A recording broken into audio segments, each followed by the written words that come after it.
बिस्मिल्लाहिर्रहमानिर्रहीम अस्सलाम वालेकुम बच्चों मौजू छ सोन माश तुलरि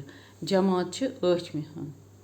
सवालों हम अक्सर जवाब छ लिखुन सवाल नंबर 3 कारकुन तुलरि केमि वंसि पेठ छ हेवन वयूर सोब्राउन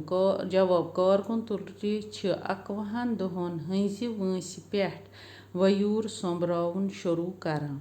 सवाल नंबर 4 बेहवाल तुलरि क्याज छ बाजे गन मंज कदित यवान छन जवाब माज गनस मंज खुराक च कमी किन छ बेहवाल तुलरि गन मंज कड़न यवान सवाल नंबर 5 कारकुन तुलरि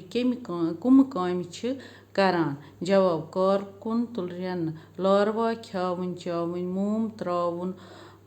फर बनावन हायो साफ करन तो अम अलाव छ खावच राच रावट बेतरि काम करन पेवान सवाल नंबर 4 माश तुलरियन हन क्या फायदे छ इंसानस जवाब माश तुलरियन निश छ इंसान माछ हासिल करान माछ छ सेहत खातिर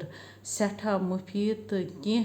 लुक छ माश तुलरि रचित पनुन रोजी तो कमावान।